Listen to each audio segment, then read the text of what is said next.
intro to Brain Twister. Mark Phillips is, or are, two writers, Randall Garrett and Laurence M. Janifer. Their joint pen name, derived from their middle names, Philip and Mark, was coined soon after their original meeting at a science fiction convention.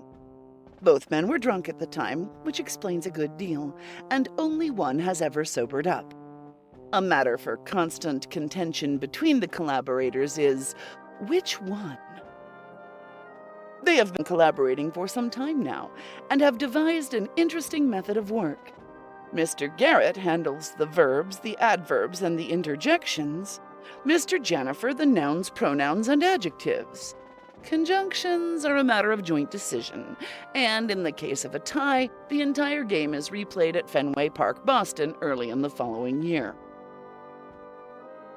Brain Twister was 15 years in the making, of which time 3 days were spent in the actual writing. When the book was finished, both authors relaxed in the mutual pleasure of nervous breakdowns, from which it is not certain that either has ever recovered. Mr. Garrett is a large, roundish fellow with a beard. He wears flowered vests and always carries a small talisman which no one has ever seen. Mr. Janifer is a somewhat shorter and thinner type, with a shorter and thinner beard.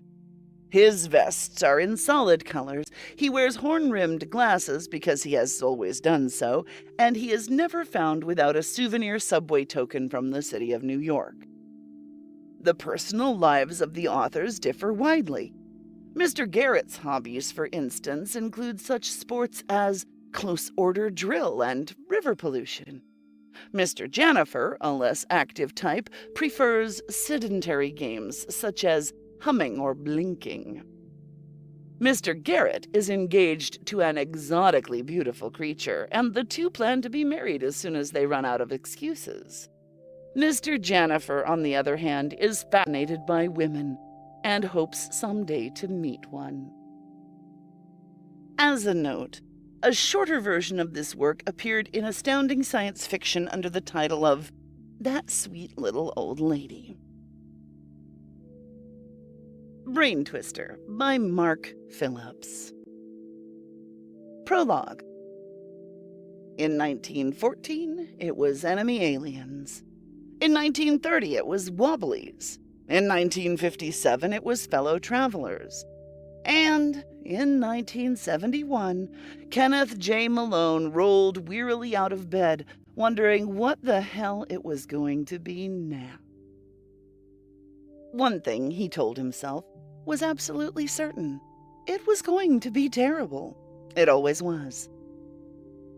He managed to stand up, although he was swaying slightly when he walked across the room to the mirror for his usual morning look at himself. He didn't much like staring at his own face first thing in the morning, but then he told himself it was part of the toughening up process every FBI agent had to go through. You had to learn to stand up and take it when things got rough, he reminded himself. He blinked and looked into the mirror. His image blinked back. He tried a smile. It looked pretty horrible, he thought, but then the mirror had a slight ripple in it, and the ripple distorted everything. Malone's face looked as if it had been gently patted with a waffle iron. And, of course, it was still early morning, and that meant he was having a little difficulty in focusing his eyes. Vaguely, he tried to remember the night before. He was just ending his vacation, and he thought he recalled having a final farewell party for 2 or 3 lovely female types he had chanced to meet in what was still the world's finest city of opportunity, Washington, D.C., latest female-to-male ratio 5.5 to 1. The party had been a classic of its kind, complete with hot and cold running ideas of all sorts, and lots of nice, powerful liquor. Malone decided sadly that the ripple wasn't in the mirror, but in his head. He stared at his unshaven face blearily. Blink, ripple.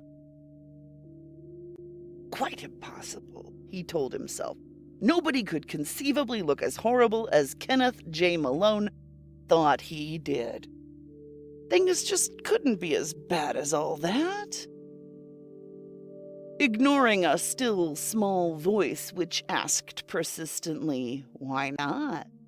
he turned away from the mirror and set about finding his clothes.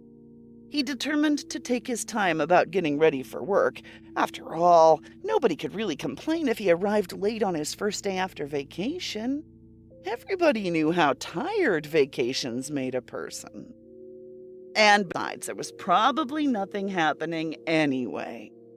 Things had, he recalled with faint pleasure, been pretty quiet lately.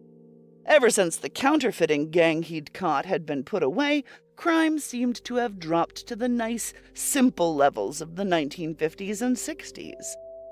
Maybe, he hoped suddenly, he'd be able to spend some time catching up on his scientific techniques, or his math, or pistol practice. The thought of pistol practice made his head begin to throb with the authority of a true hangover. There were 50 or 60 small gnomes inside his skull, he realized, all of them with tiny little hammers. They were mining for lead. "The lead," Malone said aloud, "is farther down, not in the skull." The gnomes paid him no attention. He shut his eyes and tried to relax. The gnomes went right ahead with their work, and microscopic regiments of Eagle Scouts began marching steadily along his nerves. There were people, Malone had always understood, who bounced out of their beds and greeted each new day with a smile. It didn't sound possible. But then again, there were some pretty strange people.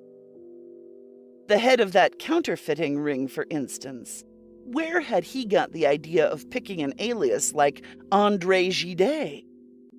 Clutching at his whirling thoughts, Malone opened his eyes, winced, and began to get dressed. At least, he thought, it was going to be a peaceful day. It was at this second that his private intercom buzzed. Malone winced again. "To hell with you," he called at the thing, but the buzz went on, ignoring the code shutoff. That meant, he knew, an emergency call. Maybe from his chief of section. Maybe even from higher up. "I'm not even late for work yet," he complained. "I will be, but I'm not yet. What are they screaming about?" There was, of course, only one way to find out. He shuffled painfully across the room, flipped the switch, and said, "Malone here." Vaguely, he wondered if it were true.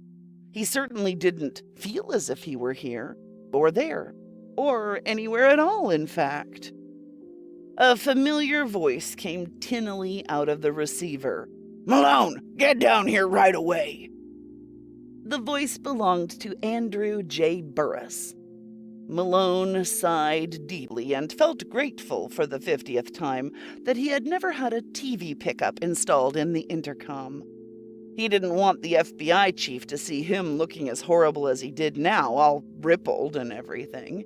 It wasn't professional, that was all. "I'll get dressed right away," he assured the intercom. "I should be there in—" "Don't bother to get dressed," Burris snapped. "This is an emergency." "But Chief—" "And don't call me Chief." "Okay," Malone said. "Sure, you want me to come down in my pajamas, right?" "I want you to—" Burris stopped. "All right, Malone. If you want to waste time while our country's life is at stake, you go ahead. Get dressed. After all, Malone, when I say something is an emergency—" "I won't get dressed then," Malone said. "Whatever you say." "Just do something," Burris told him desperately. "Your country needs you, pajamas and all. Malone, it's a crisis." Conversations with Burris, Malone told himself, were bound to be a little confusing. I'll be right down, he said. Fine, Burris said and hesitated. Then he added, Malone, do you wear the tops or the bottoms? The what? Of your pajamas, Burris explained hurriedly. The top part or the bottom part? Oh, Malone said. As a matter of fact, I wear both. Good, Burris said with satisfaction. I wouldn't want an agent of mine arrested for indecent exposure. He rang off. Malone blinked at the intercom for a minute, shut it off, and then, ignoring the trip hammers in his skull and the Eagle Scouts on his nerves, began to get dressed. Somehow, in spite of Burris's feelings of crisis, he couldn't see himself trying to flag a taxi on the streets of Washington in his pajamas. Anyhow, not while he was awake. I dreamed I was an FBI agent, he thought sadly, in my drafty BVDs. Besides, it was probably nothing important. These things, he told himself severely, have a way of evaporating as soon as a clear, cold intelligence got hold of them. Then he began wondering where in hell he was going to find a clear, cold intelligence. Or even, for that matter, what one was. Chapter 1. They could be anywhere, Burris said, with an expression which bordered on exasperated horror. They could be all around us, heaven only knows. He pushed his chair back from his desk and stood up, a chunky little man with bright blue eyes and large hands. He paced to the window and looked out at Washington, and then he came back to the desk. A persistent office rumor held that he had become head of the FBI purely because he happened to have an initial J in his name. But in his case, the J stood for Jeremiah. And at the moment, his tone expressed all the hopelessness of that Old Testament prophet's lamentations. We're helpless, he said, looking at the young man with the crisp brown hair who was sitting across the desk. That's what it is, we're helpless. Kenneth Malone tried to look dependable. Just tell me what to do, he said. You're a good agent, Kenneth, Burris said. You're one of the best. That's why you've been picked for this job. And I want to say that I picked you personally. Believe me, there's never been anything like it before. I'll do my best, Malone said at random. He was 26. He had been an FBI agent for 3 years. In that time, he had, among other things, managed to break up a gang of smugglers, track down a counterfeiting ring, and capture 3 kidnappers. For reasons which he could neither understand nor explain, no one seemed willing to attribute his record to luck. I know you will, Burris said, and if anybody can crack this case, Malone, you're the man. It's just that everything sounds so impossible, even after all the conferences we've had. Conferences? Malone said vaguely. He wished the chief would get to the point. Any point. He smiled gently across the desk and tried to look competent and dependable and reassuring. Burris's expression didn't change.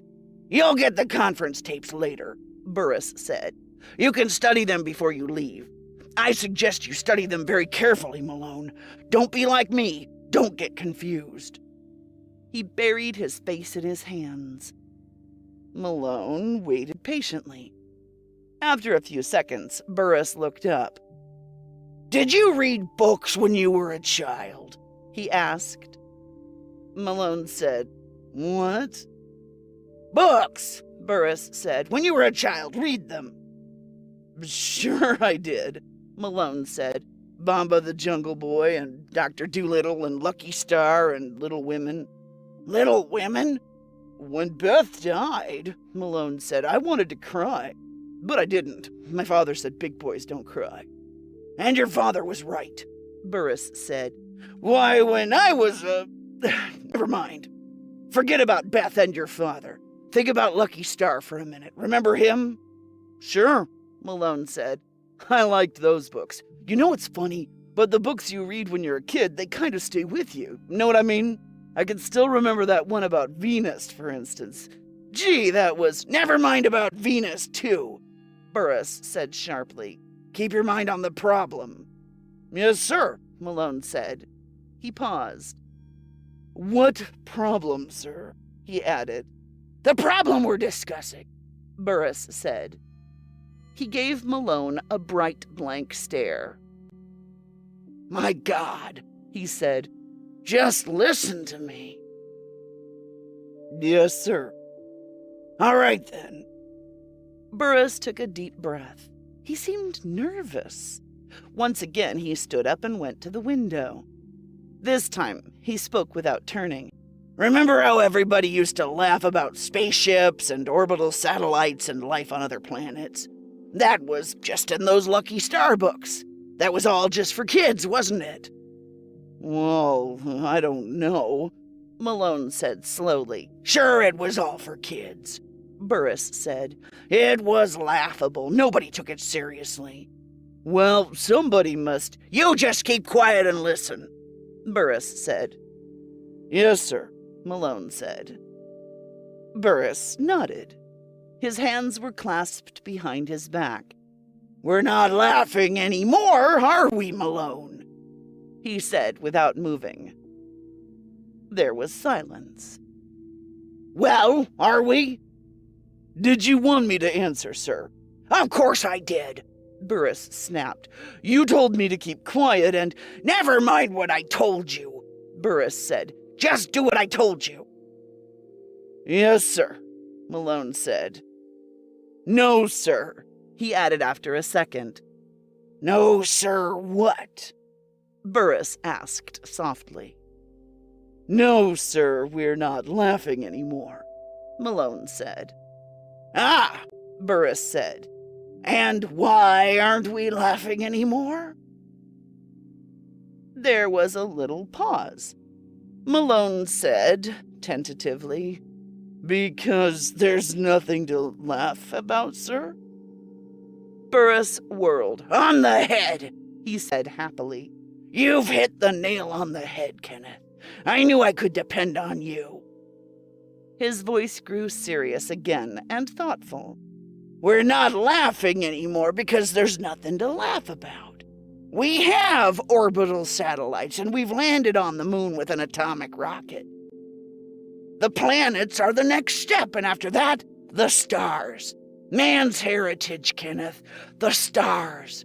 And the stars, Kenneth, belong to man, not to the Russians. Yes, sir, Malone said soberly. So, Burris said, we should learn not to laugh anymore. But have we? I don't know, sir. We haven't, Burris said with decision. Can you read my mind? No, sir, Malone said. Can I read your mind? Malone hesitated.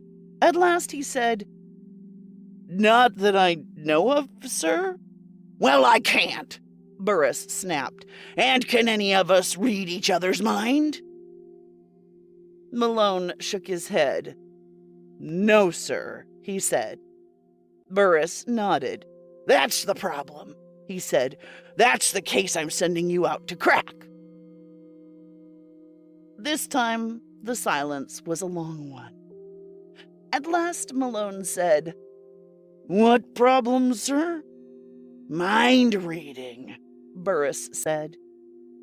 There's a spy at work in the Nevada plant, Kenneth, and the spy is a telepath. The videotapes were very clear and very complete. There were a great many of them, and it was long after 9 o'clock when Kenneth Malone decided to take a break and get some fresh air. Washington was a good city for walking, even at night, and Malone liked to walk. Sometimes he pretended, even to himself, that he got his best ideas while walking, but he knew perfectly well that wasn't true. His best ideas just seemed to come to him out of nowhere, precisely as the situation demanded them. He was just lucky. That was all. He had a talent for being lucky. But nobody would ever believe that. A record like his was spectacular, even in the annals of the FBI, and Burris himself believed that the record showed some kind of superior ability. Malone knew that wasn't true, but what could he do about it? After all, he didn't want to resign, did he? It was kind of romantic and exciting to be an FBI agent, even after 3 years. A man got a chance to travel around a lot and see things, and it was interesting. The pay was pretty good, too. The only trouble was that, if he didn't quit, he was going to have to find a telepath. The notion of telepathic spies just didn't sound right to Malone. It bothered him in a remote sort of way. Not that the idea of telepathy itself was alien to him. After all, he was even more aware than the average citizen that research had been going on in that field for something over a quarter of a century, and that the research was even speeding up. But the cold fact that a telepathy-detecting device had been invented somehow shocked his sense of propriety and his notions of privacy. It wasn't decent, that was all. There ought to be something sacred, he told himself angrily. He stopped walking and looked up. He was on Pennsylvania Avenue, heading toward the White House. That was no good. He went to the corner and turned off down the block. He had, he told himself, nothing at all to see the president about. Not yet, anyhow. The streets were dark and very peaceful. "I get my best ideas while walking," Malone said without convincing himself. He thought back to the videotapes. The report on the original use of the machine itself had been on one of the first tapes, and Malone could still see and hear it. That was one thing he did have, he reflected. His memory was pretty good. Burris had been the first speaker on the tapes, and he'd given the serial and reference number in a cold, matter-of-fact voice. His face had been perfectly blank, and he looked just like the head of the FBI people were accustomed to seeing on their TV and newsreel screens. Malone wondered what had happened to him between the time the tapes had been made and the time he'd sent for Malone. Maybe the whole notion of telepathy was beginning to get to him, Malone thought. Burris recited the standard tape opening in a rapid mumble, like a priest involved in the formula of the Mass. "Any person or agent unauthorized for this tape, please refrain from viewing further under penalties as prescribed by law." Then he looked off, out past the screen to the left, and said, "Dr. Thomas O'Connor of Westinghouse Laboratories. Will you come here, Dr. O'Connor?" Dr. O'Connor came into the lighted square of screens slowly, looking all around him. "This is very fascinating," he said, blinking in the lamplight. "I hadn't realized that you people took so many precautions." He was, Malone thought, somewhere between 50 and 60, tall and thin, with skin so transparent that he nearly looked like a living X-ray. He had pale blue eyes and pale white hair, and, Malone thought, if there ever were a contest for the best-looking ghost, Dr. Thomas O'Connor would win it hands, or phalanges, down. "This is all necessary for the national security," Burris said, a little sternly. "Oh," Dr. O'Connor said quickly. "I realize that, of course. Naturally, I can certainly see that." "Let's go ahead, shall we?" Burris said. O'Connor nodded. Certainly. Burris said, "Well then," and paused. After a second, he started again. "Now, Dr. O'Connor, Would you please give us a sort of verbal rundown on this for our records? Of course, Dr. O'Connor said. He smiled into the video cameras and cleared his throat. I take it you don't want an explanation of how this machine works? I mean, you don't want a technical exposition, do you? No, Burris said, and then added, not by any means. Just tell us what it does. Dr. O'Connor suddenly reminded Malone of a professor he'd had in college for one of the law courses. He had, Malone thought, the same smiling gravity of demeanor, the same condescending attitude of absolute authority. It was clear that Dr. O'Connor lived in a world of his own, a world that was not even touched by the common run of men. Well, he began, to put it very simply, the device indicates whether or not a man's mental, processes are being influenced by outside influences. He gave the cameras another little smile. If you will allow me, I will demonstrate on the machine itself. He took 2 steps that carried him out of camera range and returned wheeling a large, heavy-looking box. Dangling from the metal covering were a number of wires and attachments. A long cord led from the box to the floor and snaked out of sight to the left. Now, Dr. O'Connor said. He selected a single lead, apparently, Malone thought, at random. This electrode... Just a moment, Doctor, Burris said. He was eyeing the machine with a combination of suspicion and awe. A while back you mentioned something about outside influences. Just what, specifically, does that mean? With some regret, Dr. O'Connor dropped the lead. Telepathy, he said. By outside influences, I meant influences on the mind, such as telepathy or mind reading of some nature. I see, Burris said. You can detect a telepath with this machine. I'm afraid, well, some kind of a mind reader anyhow, Burris said. We won't quarrel about terms. Certainly not, Dr. O'Connor said.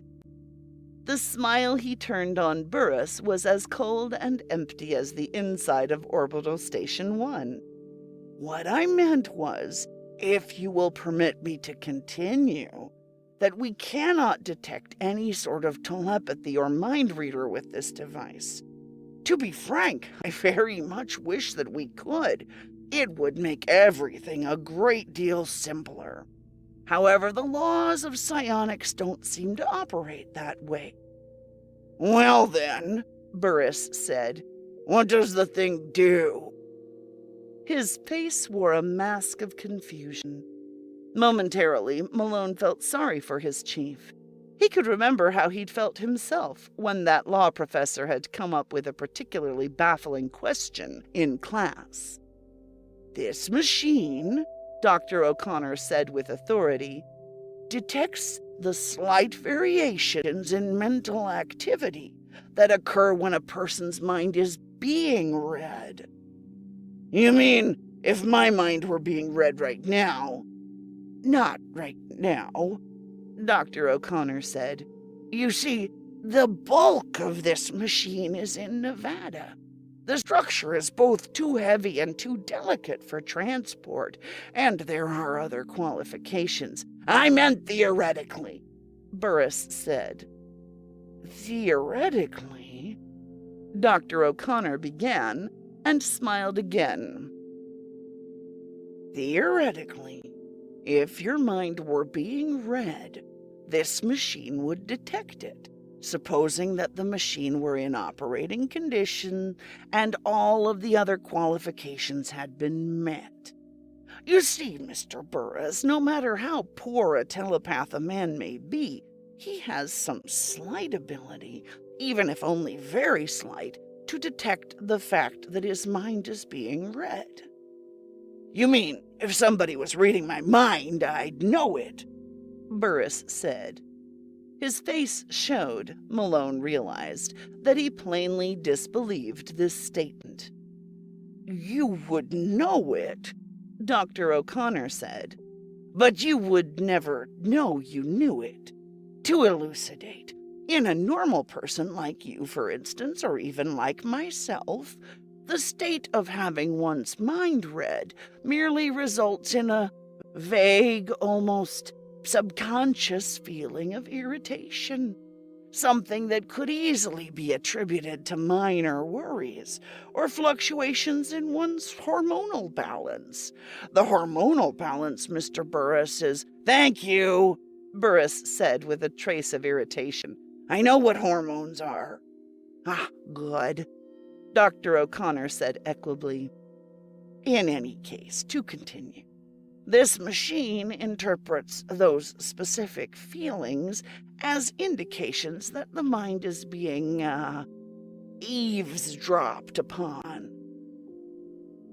You could almost see the quotation marks around what Dr. O'Connor considered slang dropping into place, Malone thought. I see, Burris said with a disappointed air. But what do you mean it won't detect a telepath? Have you ever actually worked with a telepath? Certainly we have, Dr. O'Connor said. If we hadn't, how would we be able to tell that the machine was, in fact, indicating the presence of telepathy? The theoretical state of the art is not, at present, sufficiently developed to enable us to— I see, Burris said hurriedly. Only wait a minute. Yes? You mean you've actually got a real mind reader? You've found one? One that works?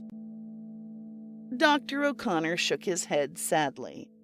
I'm afraid I should have said, Mr. Burris, that we did once have one, he admitted. He was, unfortunately, an imbecile, with a mental age between 5 and 6, as nearly as we were ever able to judge.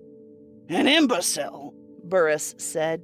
But how were you able to— He could repeat a person's thoughts word for word, Dr. O'Connor said. Of course, he was utterly incapable of understanding the meaning behind them. That didn't matter. He simply repeated whatever you were thinking. Rather disconcerting. I'm sure, Burris said. But he was really an imbecile? There wasn't any chance of curing him? Dr. O'Connor said. None, I'm afraid.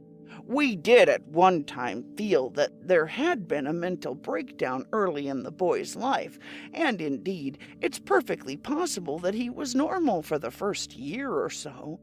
The records we did manage to get on that period, however, were very much confused, and there was never any way of telling anything at all for certain.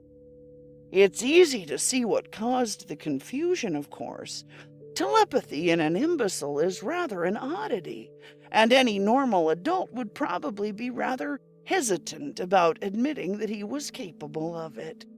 That's why we have not found another subject. We must merely sit back and wait for lightning to strike. Burris sighed. I see your problem, he said. But what happened to this imbecile boy of yours? Very sad, Dr. O'Connor said. 6 months ago, at the age of 15, the boy simply died. He simply gave up and died. Gave up? That was as good an explanation as our medical department was able to provide, Mr. Burris. There was some malfunction, but we like to say that he simply gave up. Living became too difficult for him. All right, Burris said after a pause. This telepath of yours is dead, and there aren't any more where he came from. Or if there are, you don't know how to look for them. All right, but to get back to this machine of yours, it couldn't detect the boy's ability? Dr. O'Connor shook his head. No, I'm afraid not. We've worked hard on that problem at Westinghouse, Mr. Burris, but we haven't yet been able to find a method of actually detecting telepaths. But you can detect, that's right, Dr. O'Connor said. We can detect the fact that a man's mind is being read. He stopped, and his face became suddenly morose. When he spoke again, he sounded guilty, as if he were making an admission that pained him. Of course, Mr. Burris, there's nothing we can do about a man's mind being read. Nothing whatever. He essayed a grin that didn't look very healthy. But at least, he said, you know you're being spied on. Burris grimaced. There was a little silence while Dr. O'Connor stroked the metal box meditatively, as if it were the head of his beloved. At last, Burris said, Dr. O'Connor, how sure can you be of all this? The look he received made all the previous conversation seem as warm and friendly as a Christmas party by comparison. It was a look that froze the air of the room into a solid chunk, Malone thought. A chunk you could have chipped pieces from for souvenirs later, when Dr. O'Connor had gone and you could get into the room without any danger of being quick-frozen by the man's unfriendly eye. Mr. Burris, Dr. O'Connor said in a voice that matched the temperature of his gaze. Please, remember our slogan. ...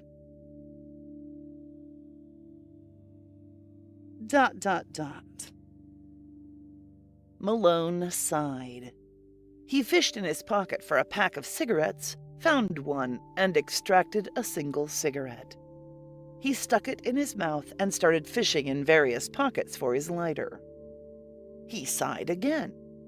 Perfectly honestly, he preferred cigars, a habit he'd acquired from the days when he'd filched them from his father's cigar case.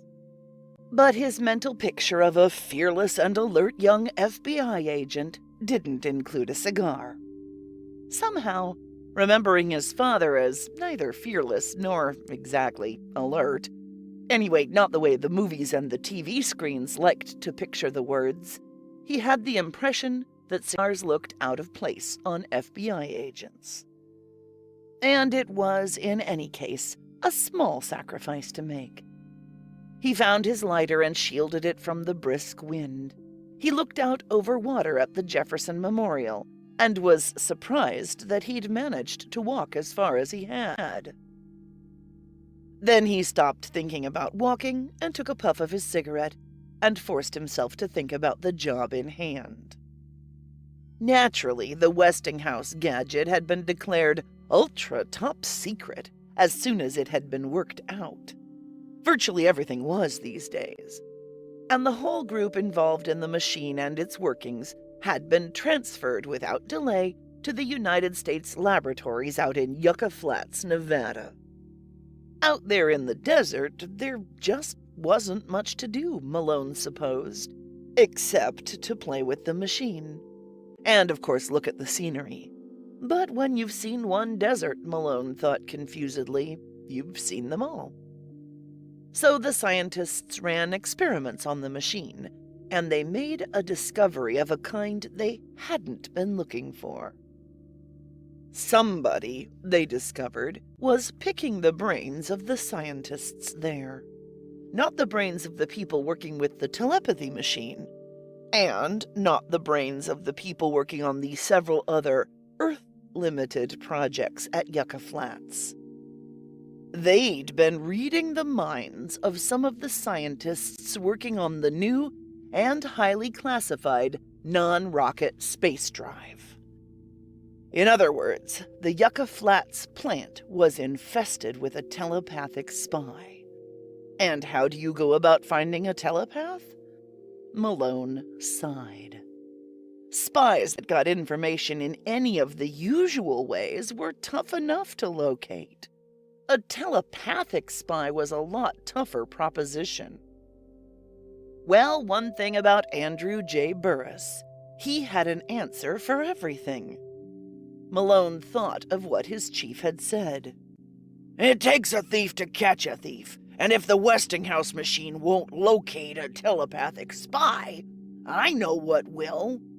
What? Malone had asked. It's simple, Burris had said.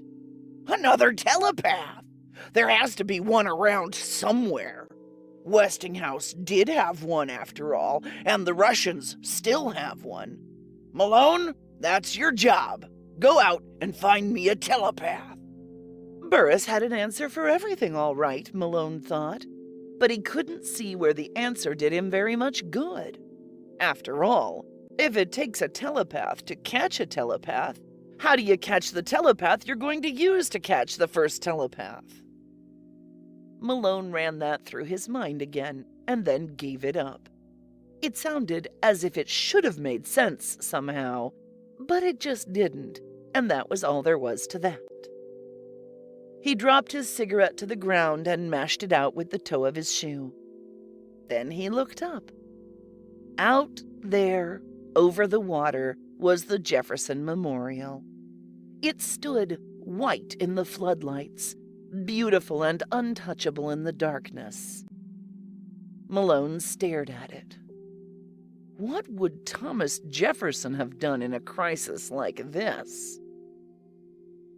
Jefferson, he told himself without much conviction, would have been just as confused as he was. But he'd have to find a telepath, Malone thought. Malone determined that he would do likewise. If Thomas Jefferson could do it, the least he, Malone, could do was to give it a good try. There was only one little problem.